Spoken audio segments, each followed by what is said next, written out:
الله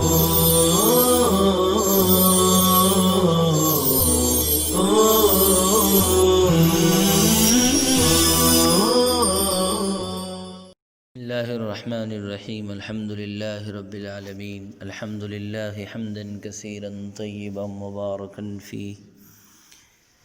سبحان الله وبحمده عدد خلقه ورضا نفسه وزنة عرشه ومداد كلماته. وصلى الله وسلم على نبينا محمد وعلى آله وأصحابه وبارك وسلم تسليما كثيرا كثيرا. بسم الله الرحمن الرحيم. والفقير من له أدنى شيء والمسكين من لا شيء له. وهذا مروي عن أبي حنيفة رحمه الله تعالى.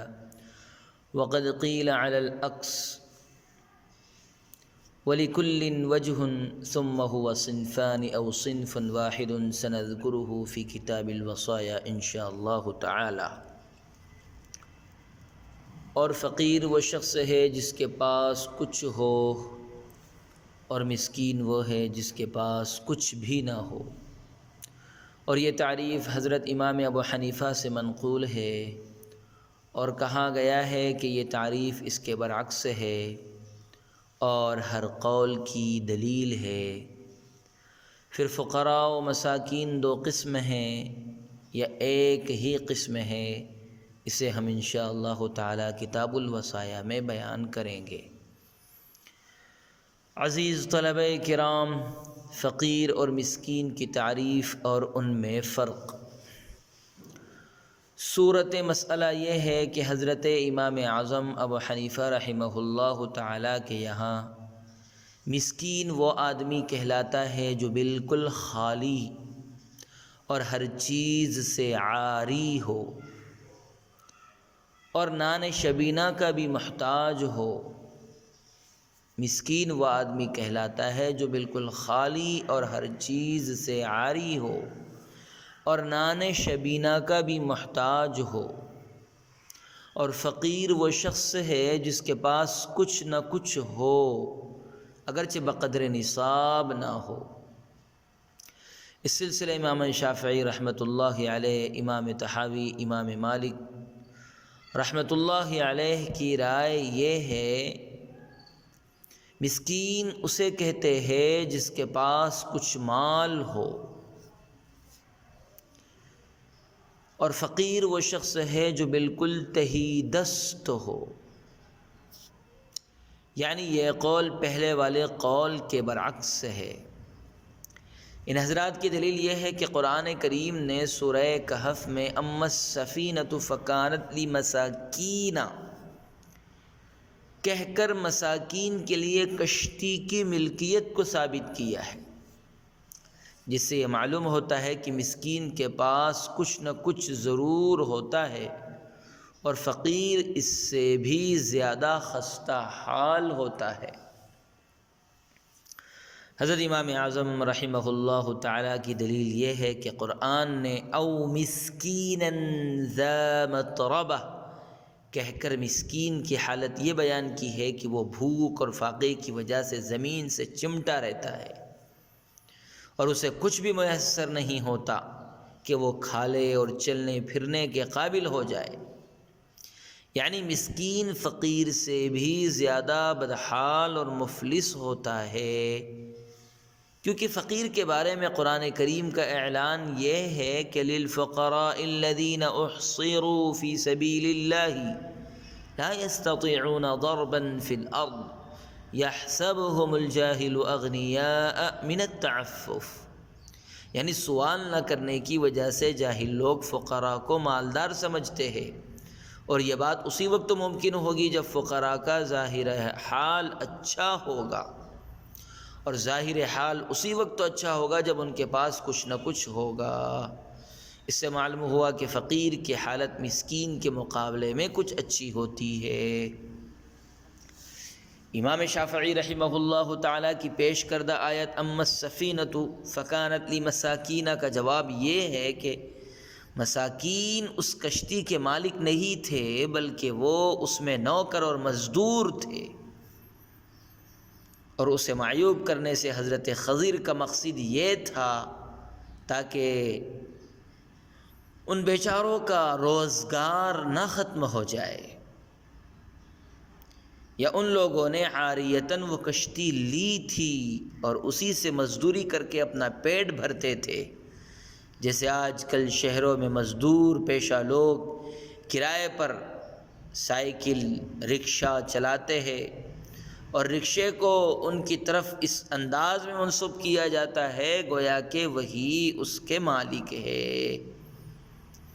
ثم ہوا صنفان او صنف واحد، فرماتے ہیں کہ فقراء و مساکین دو الگ الگ صنف ہے یا ایک ہی ہے، اسے ہم پوری تفصیل کے ساتھ انشاءاللہ تعالی کتاب الوصایا میں بیان کریں گے۔ والعاقل يدفع الإمام إليه إن عمل بقدر عمله فيعطيه ما يسعه وأعوانه غير مقدور بالثمن، خلافا للشافعي رحمه الله تعالى لأن استحقاقه بطريق الكفاية، ولهذا يأخذ وإن كان غنيا إلا أن فيه شبهة الصدقة فلا يأخذها العامل الهاشمي تنزيها لقرابة الرسول عليه السلام عن شبهة الوسخ، والغني لا يوازيه في استحقاق الكرامة فلم تعتبر الشبهة في حقه۔ اور عامل وہ شخص ہے جسے امام اس کے کام سے بقدر عوض دیتا ہے۔ اگر عامل کام کرے جسے امام اس کے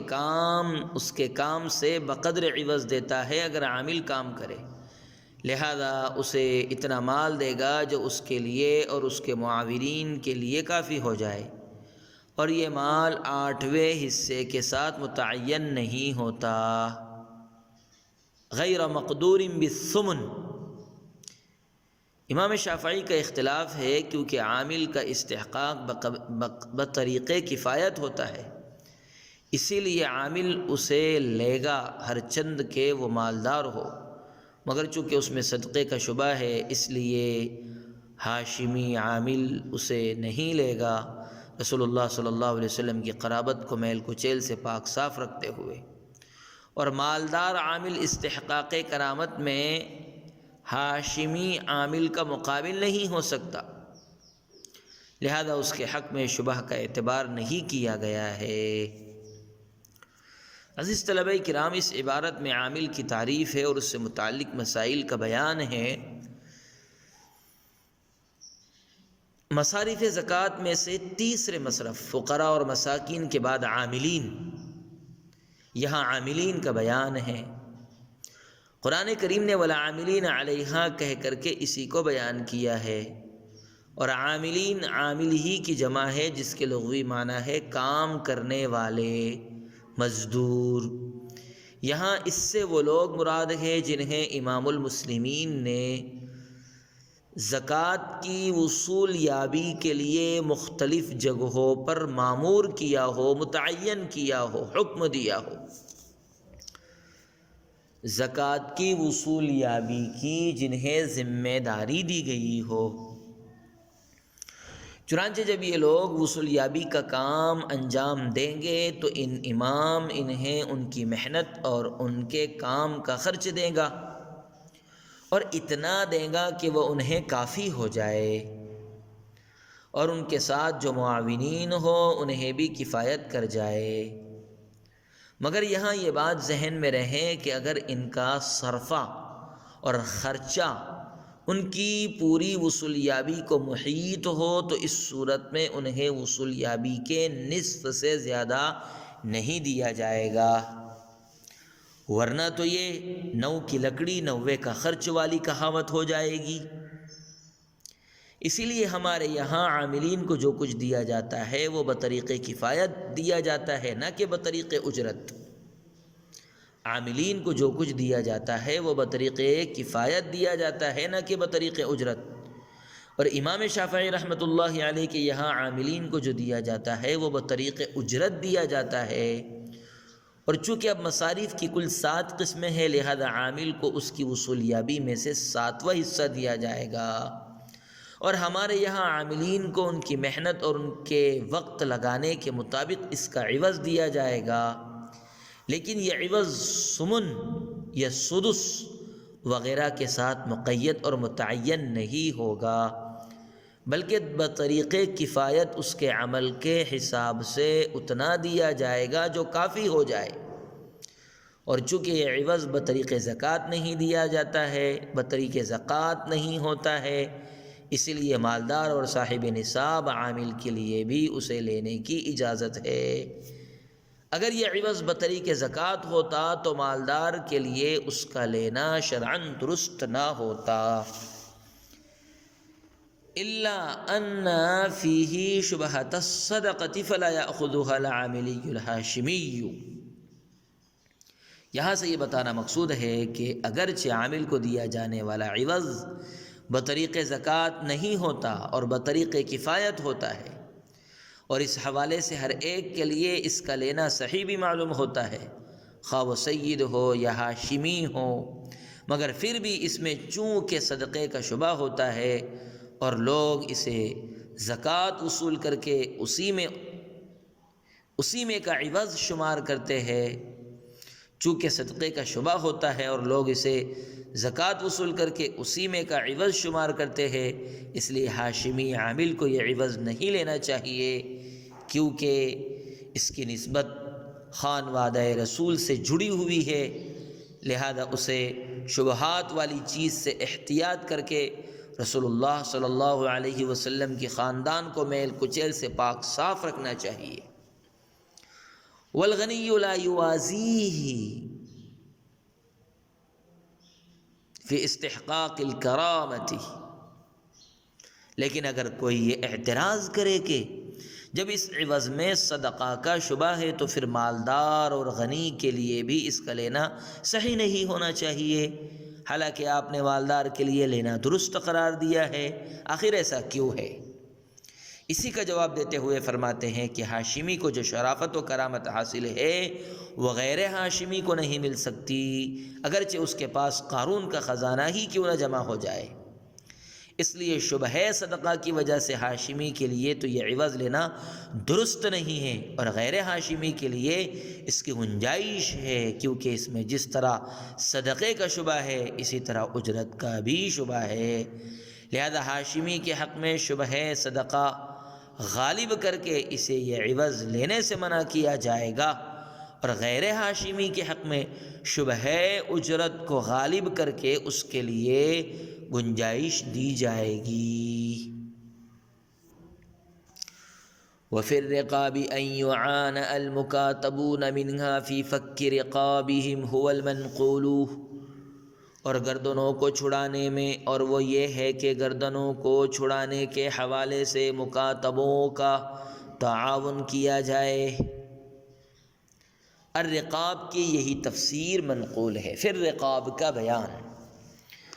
مصارف زکوٰۃ میں سے چوتھا مصرف گردنوں کو چھڑانا ہے،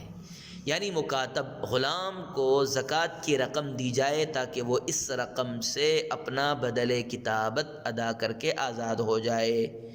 اور آزاد ہو کر مکمل طور پر اسلام میں داخل ہو جائے۔ صاحب ہدایہ فرماتے ہیں کہ الرقاب کی یہی تفسیر و تشریح رسول اکرم صلی اللہ علیہ وسلم سے منقول ہے۔ والغارم من لزمه دين ولا يملك نصابا فاضلا عن دينه، وقال الشافعي رحمه الله تعالى من تحمل غرامة في إصلاح ذات البين وإدفاء الثائرة بين القبيلتين، اور غارم وہ شخص ہے جس پر قرضہ لدا ہوا ہو اور وہ اپنے قرض سے فاضل نصاب کا مالک نہ ہو۔ امام شافعی رحمہ اللہ تعالی فرماتے ہیں کہ غارم وہ شخص ہے جو آپسی اختلافات میں صلح کرانے اور دو قبیلوں کے درمیان دشمنی کی آگ بجھانے کے لیے مقروض ہو گیا ہو، غارم کی تعریف، زکوٰۃ کا 5واں مصرف غارمین ہے، اور اس عبارت میں انہی کا بیان ہے جن کی تشریح و توضیح میں ہمارا اور امام شافعی کا اختلاف ہے۔ چنانچہ ہمارے یہاں غارمین کی تشریح یہ ہے کہ اس سے غارمین سے وہ لوگ مراد ہیں جن کے ذمے لوگوں کا قرض ہو۔ غارمین سے مراد وہ لوگ ہیں جن کے ذمے لوگوں کا قرض ہو اور وہ قرض ان کے پاس موجود پورے مال کو محیط ہو، اور اس کے علاوہ یہ کسی دوسرے نصاب کے مالک بھی نہ ہو، تو ایسے لوگوں کو زکوٰۃ کی رقم دی جا سکتی ہے۔ امام شافعی رحمہ اللہ تعالیٰ کے یہاں غارم کی تفسیر یہ ہے کہ اس سے وہ مقروض مراد ہے جو مسلمانوں میں صلح کرانے اور دو مسلم جماعتوں کے بیچ حائل اختلافات کی خلیج کو پاٹنے، دشمنی کی آگ بجھانے کے لیے مقروض ہو گیا ہو، تو اس کے لیے زکوٰۃ دینا جائز ہے اگرچہ وہ صاحب نصاب ہو۔ ہمارے یہاں اگرچہ وہ شخص صاحب نصاب ہو تو پھر زکوٰۃ نہیں لے سکتا، البتہ اصلاح وغیرہ کے سلسلے میں جو کچھ اس نے مالی خسارہ برداشت کیا ہے وہ دوسرے مصارف سے دیا جائے گا، لیکن زکوٰۃ سے تو ہرگز نہیں دیا جائے گا۔ وفي سبيل الله منقطع الغزاة عند أبي يوسف لأنه المتفاهم عند الإطلاق، وعند محمد منقطع الحاج لما روي أن رجلا جعل بعيرا له في سبيل الله فأمره رسول الله صلى الله عليه وسلم أن يحمل عليه الحاج ولا يصرف إلى أغنياء الغزاة عندنا لأن المصرف هو الفقراء۔ اور اللہ کی راہ میں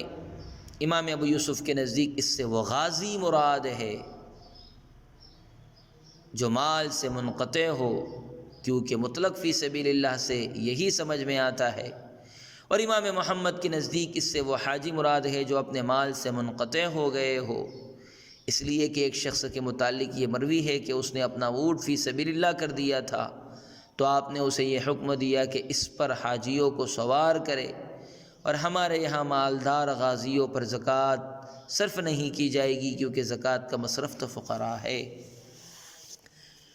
والغارمین فی سبیل اللہ، فی سبیل اللہ کی وضاحت،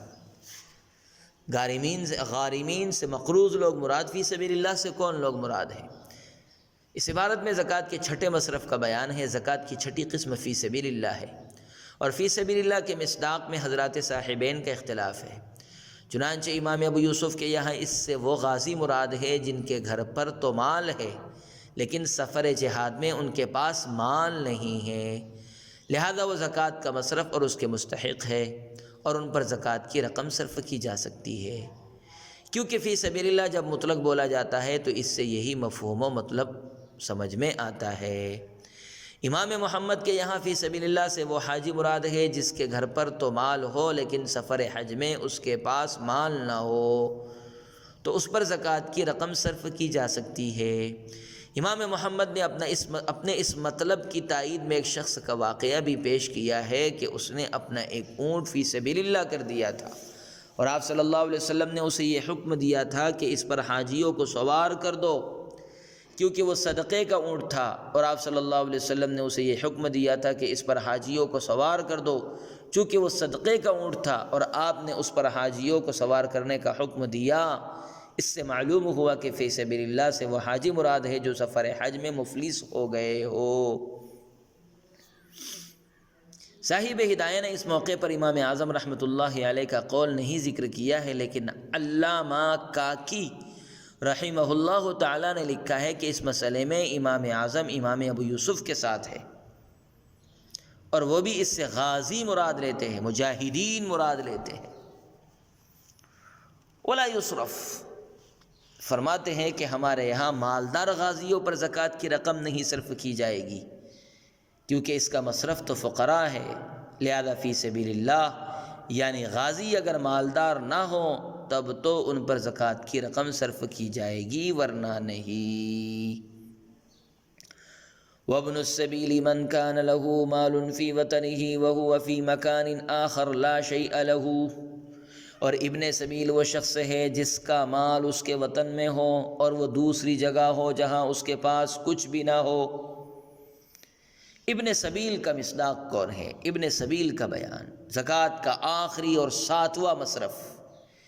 ابن السبیل ہے۔ ابن سبیل سے مراد مسافر ہے، اور چونکہ مسافر مختلف سبل اور راستے طے کرتا ہے، اس لیے اس کو ابن السبیل یعنی راستوں کا بیٹا اور راستوں والا کہا جاتا ہے۔ اس سے ایسا شخص مراد ہے جو اپنے وطن میں مالدار ہو اور اس کے پاس پیسہ ہو، لیکن بحالت سفر اس کے پاس کچھ نہ ہو، تو ایسا شخص وقتی طور پر فقیر ہوگا، اور وقتی طور پر ہی اس کے لیے بقدر ضرورت زکوٰۃ لینے کی گنجائش ہوگی۔ صاحب بنایا نے علی ابن صباح الجرجانی کی کتاب کے حوالے سے لکھا ہے کہ اگر مسافر کے پاس اس کے وطن میں مال ہو تو اس کے لیے زکوٰۃ لینے سے بہتر یہ ہے کہ وہ کسی سے قرض لے لے اور بعد میں ادا کر دے، کیونکہ انسان کو حتی الامکان زکوٰۃ لینے سے احتیاط کرنا چاہیے۔ وصلی اللہ وسلم علی نبینا محمد وعلی آلہ واصحابہ وبارک وسلم تسلیما کثیرا کثیرا۔